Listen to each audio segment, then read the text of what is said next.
The Great Hall of the Galactic Council was silent.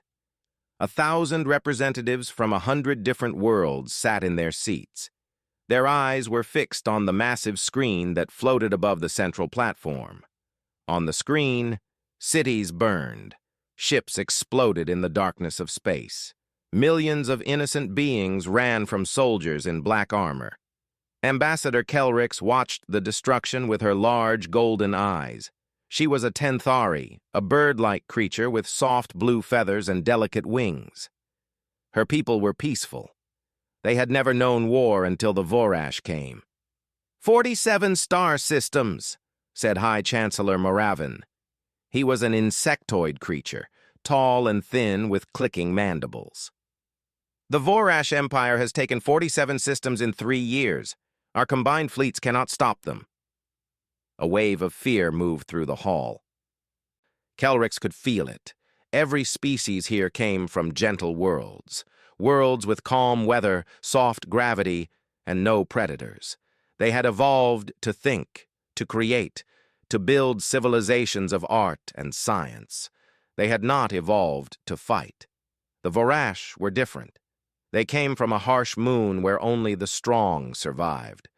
Their bodies were covered in natural armor. Their claws could cut through metal, and they had no mercy. "What options do we have?" asked a delegate from the Mirren Collective. Chancellor Moravin lowered his head. "We can surrender, or we can fight until none of us remain." "There is another option," Kelrix said. Her voice was quiet, but everyone heard her. The hall went completely still. 1,000 eyes turned to look at the small bird ambassador. She felt her hearts beating fast inside her chest. "We could ask the humans for help." The reaction was immediate. Delegates jumped from their seats. Some screamed in anger. Others covered their eyes in horror. Chancellor Moravin raised his 4 arms to calm everyone down. "Ambassador Kelrix," he said slowly, "what you suggest is forbidden.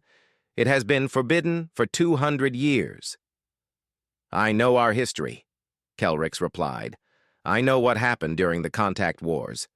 But our situation has changed. 200 years ago, explorers from the Council discovered a small blue planet in an unremarkable solar system. The planet was called Earth by its inhabitants. When they made first contact, everyone expected to find another peaceful civilization. They were wrong. Earth was a death world. It had earthquakes that swallowed cities, storms that crossed entire continents, volcanoes that blocked the sun. The gravity was crushing. The temperature changed wildly from season to season. And everywhere, on land and in water and in the air, there were predators. The humans had not just survived on this hellish world. They had conquered it. They had hunted the predators. They had built shelters against the storms. They had adapted to everything their planet threw at them. When the humans met the peaceful council species, things went badly. The humans were too aggressive, too territorial. They formed emotional bonds with other species too quickly, something the council called pack bonding. A human could meet an alien creature and decide to protect it with their life within hours. The contact wars lasted only 6 months. The humans had not even used their full strength. They had simply been confused and scared. But in those 6 months, 3 council species nearly went extinct. After that, Earth was quarantined. A network of warning satellites surrounded the solar system. Any ship that approached was destroyed. The humans were trapped on their death world, and the galaxy tried to forget they existed. "The humans are monsters," said a delegate from the Sorani homeworld. "They would kill us all." "The Vorash are killing us right now," Kelrix answered. "At least the humans might listen to reason." Chancellor Moravin shook his head. "The law is clear. Contact with Deathworld species is forbidden. I will not bring one nightmare to fight another." The vote was held quickly. 847 delegates voted against requesting human aid. Only 12 voted in favor. Kelrix walked out of the hall alone. The corridors of Sanctuary Prime Station were empty and cold. She found a quiet room with a window that looked out at the stars. Somewhere out there, beyond the warning satellites, beyond the forbidden zone, was a small blue planet filled with beings who had learned to survive anything. She thought about her home world. She thought about her children. The Vorash fleet would reach Tenthari space in 2 months. Her people would be dead or enslaved by the end of the year. Kelrix took out a small device. It was a personal communicator, modified to send encrypted messages across vast distances. What she was about to do was treason. The punishment was death. Her feathers trembled as she typed the message. It was simple and direct. To the people of Earth, this is Ambassador Kelrix of the Tenthari. The Galactic Council will not admit this, but we need your help. An empire called the Vorash is destroying everything. We cannot stop them. You can. Please. We are dying out here. She pressed send before she could change her mind. The message flew into the void, racing toward that forbidden blue world at the speed of light. Kelrix stood by the window for a long time. She did not know if the humans would receive her message. She did not know if they would care. She only knew that she had done something that could not be undone. Outside, the stars burned cold and distant, and somewhere in the darkness, the Vorash war machine moved closer. Commander Threx stood on the bridge of his warship, watching his fleet tear through another Council defense station. The Vorash were winning. They had always been winning. These soft, weak creatures from their soft, weak worlds could not stop them. "Commander," said one of his officers, "our sensors are detecting something strange at the edge of the system." Threx turned his massive head. "What is it?" "Gravitational disturbances. Something is coming out of faster-than-light travel. Something big." The main screen flickered. Then it showed what was coming. Ships. More than 100 of them. They were ugly things, rough and brutal in design. They looked like they had been built from asteroids and scrap metal. Heavy armor plates covered their hulls. Weapons stuck out from every surface like spines on a beast. Threx laughed. It was a harsh, grinding sound. "What are these things? They look like primitive garbage." His communications officer went pale. "Sir, we are receiving a transmission on all frequencies. It is in Council standard, but the voice is different. Play it." A female voice filled the bridge. It was calm and steady, without fear or hesitation. "This is Admiral Sarah Chen of the United Earth Fleet. We received Ambassador Kelrix's message. We are here to help. To the Vorash Empire. You have attacked innocent civilizations without reason. You have killed millions. This ends today. Stand down, or we will remove you." The bridge went silent. Threx felt something cold move through his body. He had heard stories about Earth. Everyone had. The Forbidden World, the Death World, the planet of monsters. But those were just stories. Scary tales told to frighten children.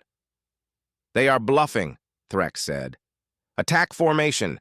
Show these primitives what happens when they challenge the Vorash." 40 Vorash warships moved toward the human fleet. Their plasma cannons glowed bright blue as they charged. These weapons could melt steel in seconds. One hit from a plasma beam would destroy any Council ship instantly. The Vorash fired. Blue fire raced across the void. The beams struck the human ships directly. Threx waited for the explosions. He waited for the debris fields. He waited for the screaming on enemy communications. None of that happened. The human ships took the hits. Their armor glowed red, then orange, then white hot. Pieces of outer plating fell away, revealing more armor underneath. The ships kept coming. They did not stop. They did not slow down. "Impossible," Threx whispered. Admiral Chen's voice returned to the speakers. "Is that all you have? Our turn." The human ships opened fire. They did not use plasma or lasers or any energy weapon the Vorash had seen before. They used kinetic weapons, massive metal slugs launched at incredible speeds, missiles with nuclear warheads, rockets filled with chemical explosives, primitive, brutal, and absolutely devastating. Vorash shields were designed to stop energy weapons. They could not stop a 1,000-ton metal rod moving at a fraction of light speed. The slug went through shields like they were not there. It punched through armor. It came out the other side of the ship and kept going. The first Vorash warship exploded, then the second, then the third. Threx watched his fleet die. In 8 minutes, 40 ships were reduced to floating wreckage. The human fleet had not lost a single vessel. "Retreat!" Threx screamed. "All ships, retreat!" The surviving Vorash ships turned and ran. They jumped to faster-than-light speed, fleeing like scared animals. As they fled, they sent warnings to every Vorash outpost, every colony, every ship in the Empire. The Deathworlders are real. They came. They do not die. Nothing stops them. We are all going to die. Back on Sanctuary Prime, the Galactic Council received the battle recordings. They watched in stunned silence as human ships absorbed damage that should have destroyed them. They watched Vorash warships, the most feared vessels in the galaxy, break apart like toys. Chancellor Moravin could not speak. His mandibles clicked uselessly. Ambassador Kelrix stepped forward. "The humans did not come to conquer," she said. "They came because I asked them to. Because someone needed help." "You committed treason," Moravin finally managed to say. "Yes," Kelrix admitted, "and I would do it again." Far away on the bridge of the human flagship, Admiral Sarah Chen looked out at the stars. She was a small woman by human standards, with short gray hair and tired eyes. She had fought in the unification wars on Earth. She had seen terrible things. She had done terrible things. When Kelrix's message arrived, the governments of Earth had argued for weeks. Many wanted to stay hidden. They remembered what happened during the contact wars. They remembered how the galaxy had locked them away like dangerous animals. But in the end, the vote went the other way. Because humans could not ignore a call for help. It was in their nature. Pack bonding, the aliens called it. Humans called it something else. They called it being human. "Admiral," said Captain Marcus Webb, her Marine commander, "the Vorash are running. What are your orders?" Chen turned to face him. Webb was a large man with dark skin and kind eyes. He looked like he could break a person in half, but she had seen him cry over lost soldiers. "We follow them," Chen said. "We find every Vorash fleet. We destroy their ability to wage war, and we protect every world we can reach." Webb nodded. "The Council might not thank us for this." "They will learn," Chen replied. "They spent 200 years being afraid of us. It is time they learned what we really are." The human fleet turned toward Vorash space. Behind them, the freed star systems began to breathe again. And for the first time in 3 years, hope returned to the galaxy. The liberation of Thessia 4 was complete. Vorash soldiers lay dead in the streets, and Council survivors emerged from hiding places they had occupied for months. But no one was celebrating yet. They were too busy staring at their rescuers. Ambassador Kelrix walked through the ruins of the capital city, alongside the human delegation. Everything about them fascinated her, and everything about them terrified her. The gravity on Thessia 4 was considered heavy by Council standards. Most species needed breathing assistance and special support suits just to walk around. The humans walked normally. Some of them even jogged. "How is this possible?" asked a Mirran scientist who had joined their group. "The gravity here is 1.2 standard. Your homeworld cannot be much heavier than this." Dr. Yuki Tanaka smiled. She was the fleet's xenobiologist, a small woman with gentle hands and a warm voice. "Earth's gravity is 1.4 standard. This feels light to us." The Mirran scientist nearly fell over. No wonder humans moved like they did. They had evolved on a world that would crush most Council species. The delegation reached the Joint Operations Base, a collection of temporary buildings set up by human engineers. Inside, Council representatives from 50 different worlds had gathered to meet their new allies face to face. The meeting did not start well. A human soldier offered a Council diplomat a piece of fruit. The diplomat took one bite and collapsed. Medical teams rushed in. The fruit, it turned out, contained a chemical called capsaicin.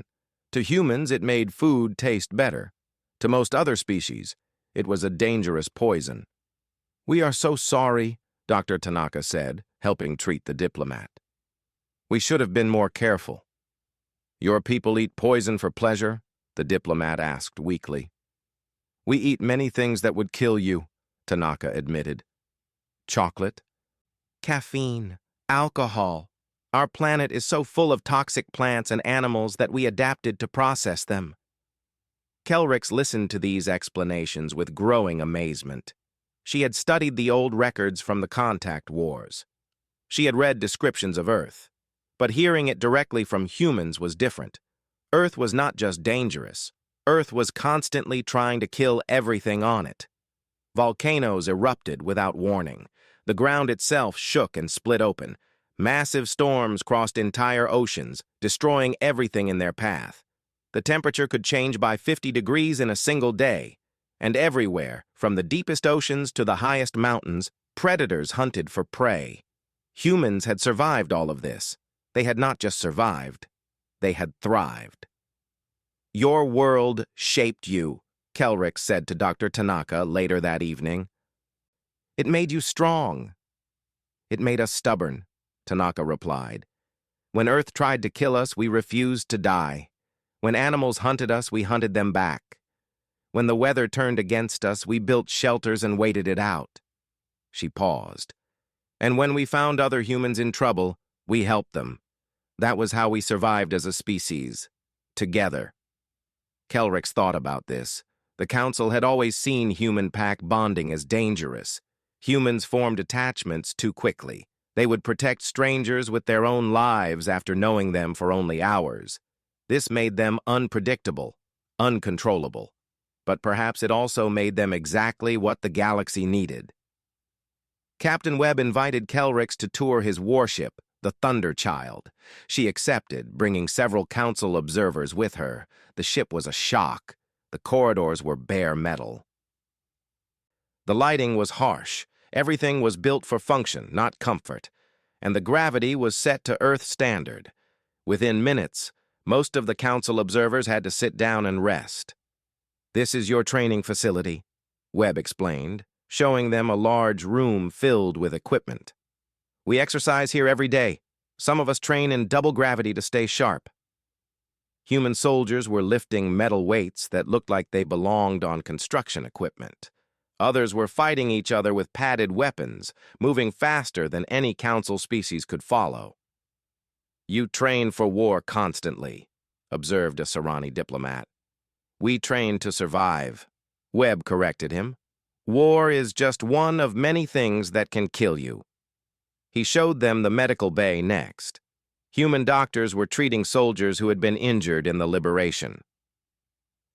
One man had lost an arm. He was already asking when he could return to duty. "You heal so fast," Kelrix said. "We have to," a doctor explained.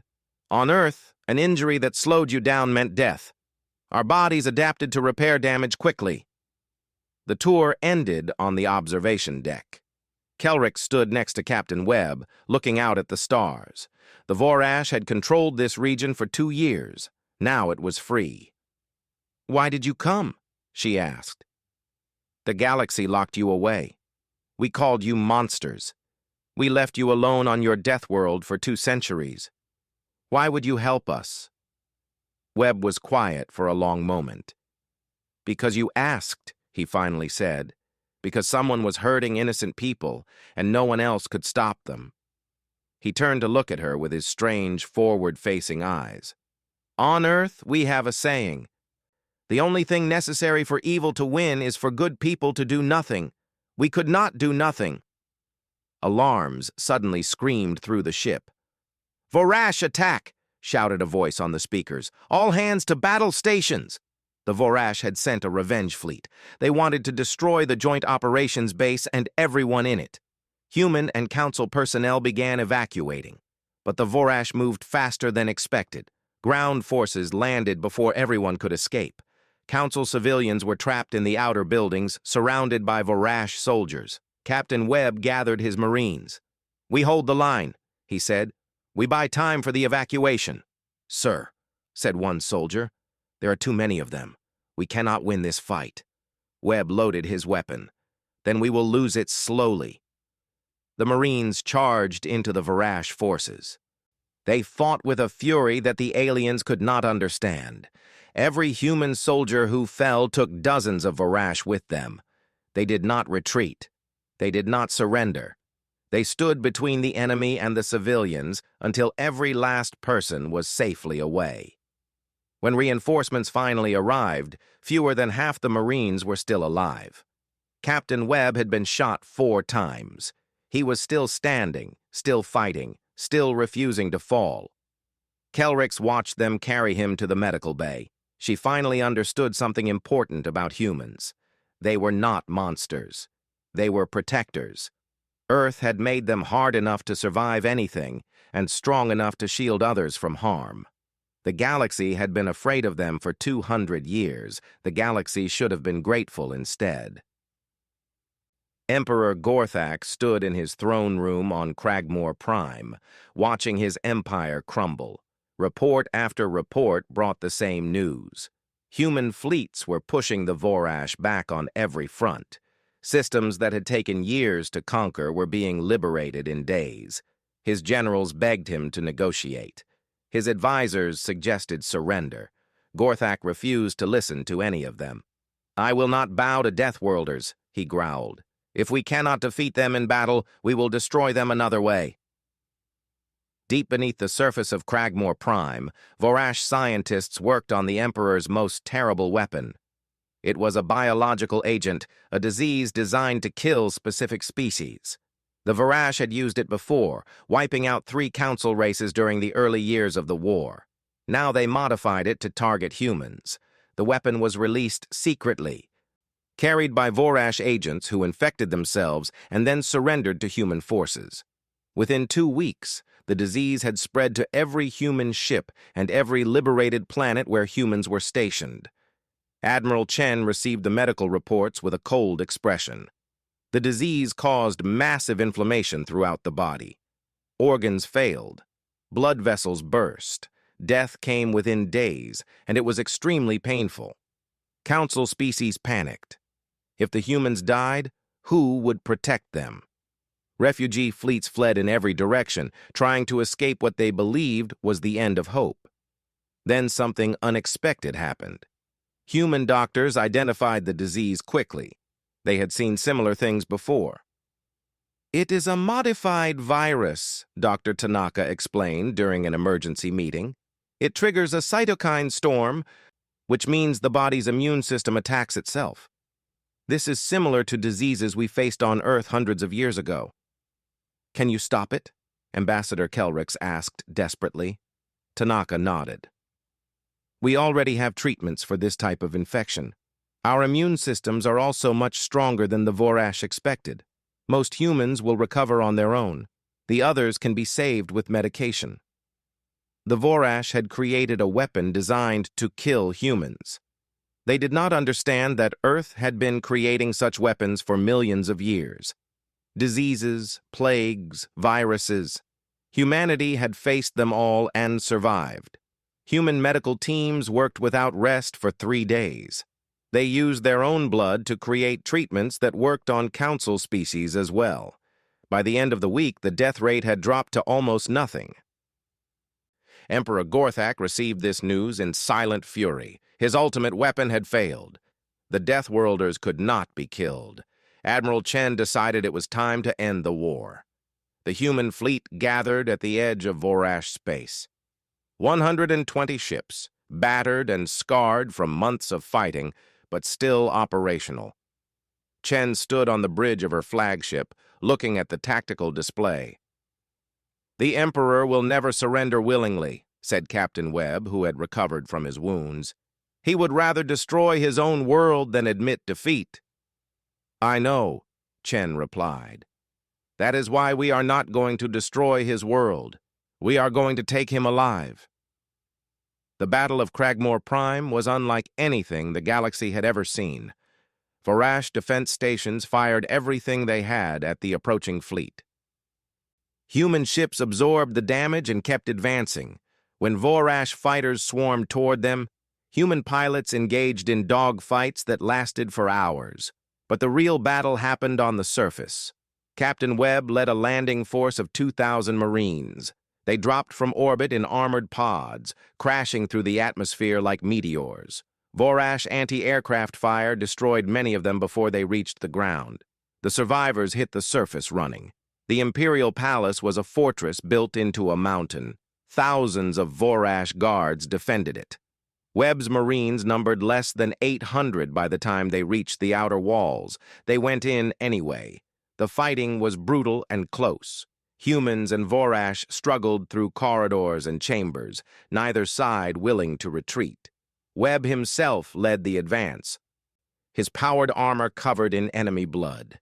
They found Emperor Gorthak in his throne room, surrounded by his last defenders.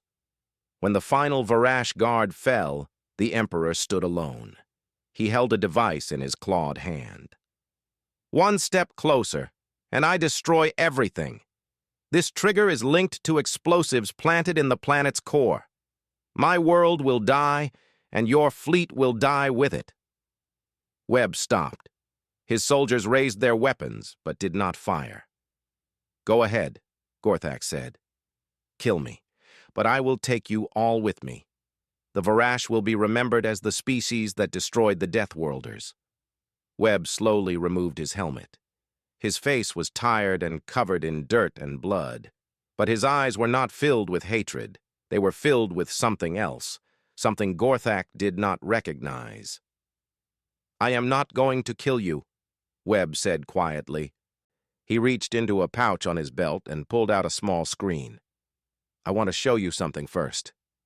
The screen flickered to life. It showed recordings from liberated worlds, Vorash civilians being treated by human doctors, Vorash prisoners receiving food and medical care, Vorash children playing with council children under the watchful eyes of human soldiers. "We did not come here to destroy your people," Webb said. "We came to stop the killing. Your soldiers surrendered, and we let them live. Your civilians were scared, and we protected them.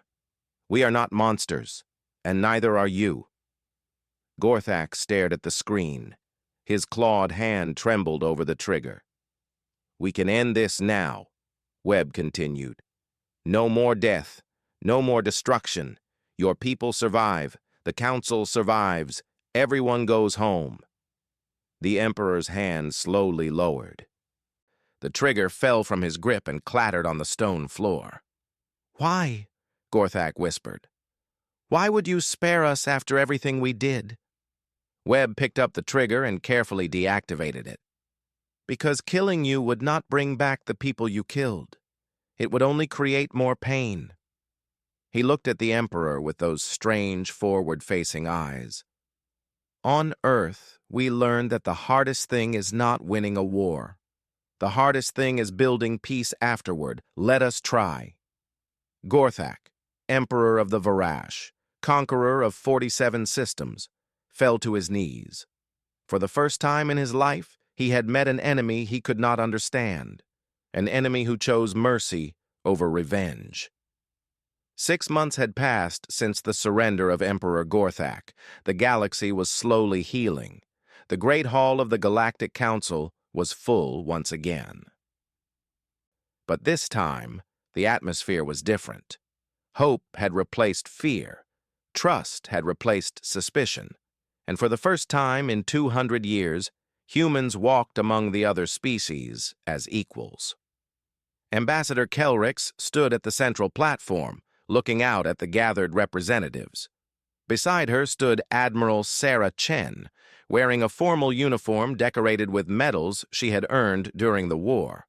On her other side sat a Vorash delegate, one of many new additions to the Council.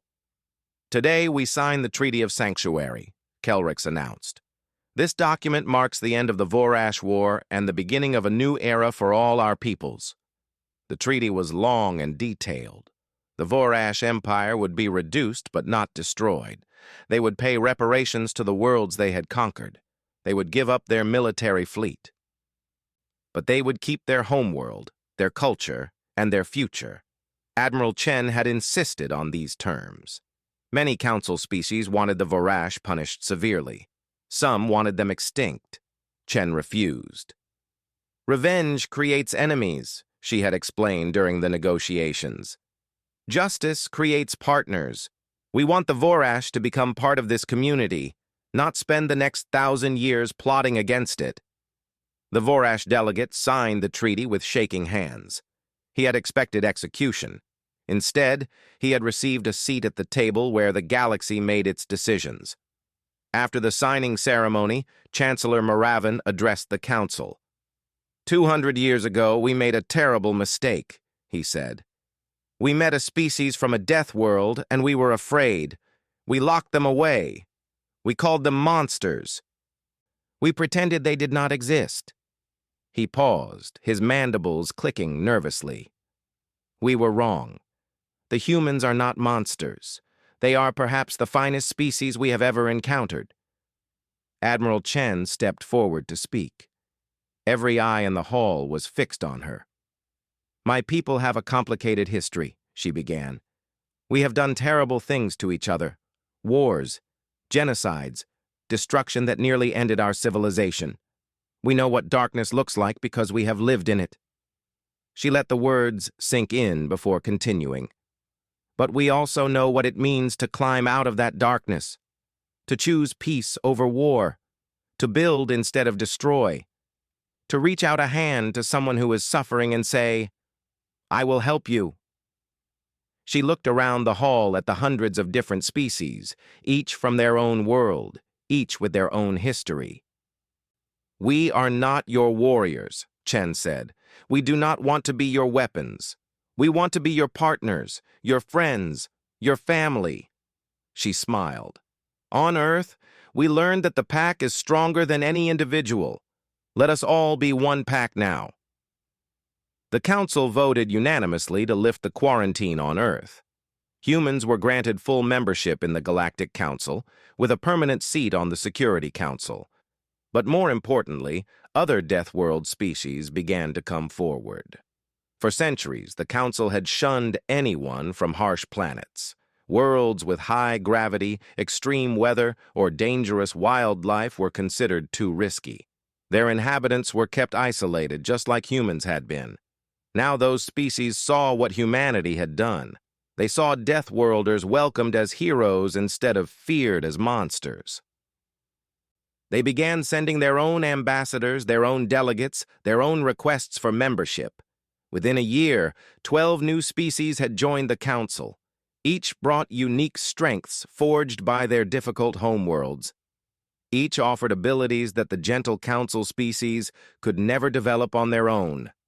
The galaxy was becoming stronger because of its differences, not weaker. On the anniversary of the treaty signing, Ambassador Kelrix visited a small memorial on Thessia 4. It honored the humans who had died liberating the planet.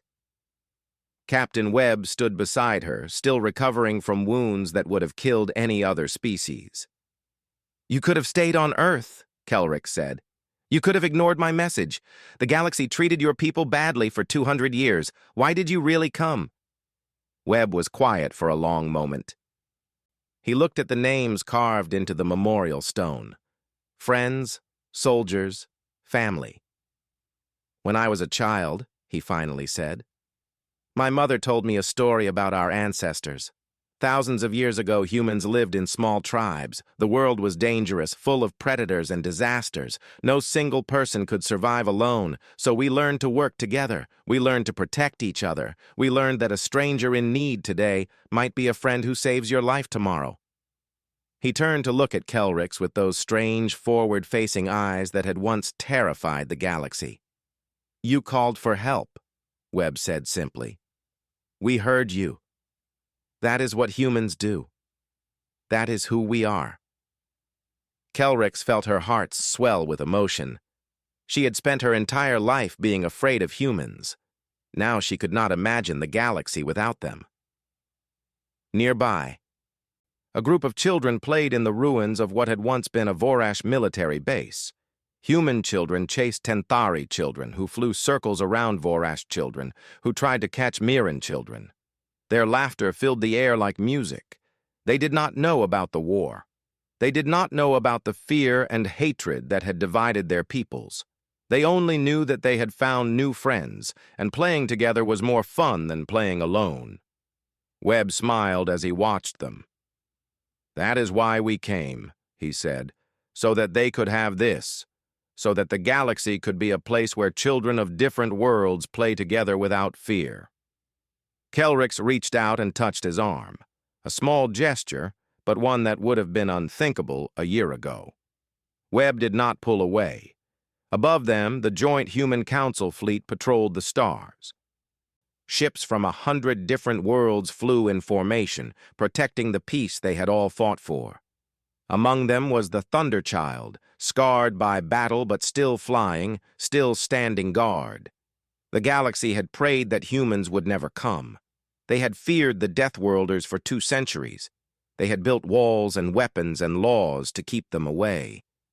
But when darkness fell and hope seemed lost, it was the Deathworlders who answered the call. It was the monsters who became the heroes. It was the species from the most dangerous world in the galaxy who taught everyone else what it truly meant to be civilized. Not weapons, not warriors, not monsters, just humans. And that made all the difference.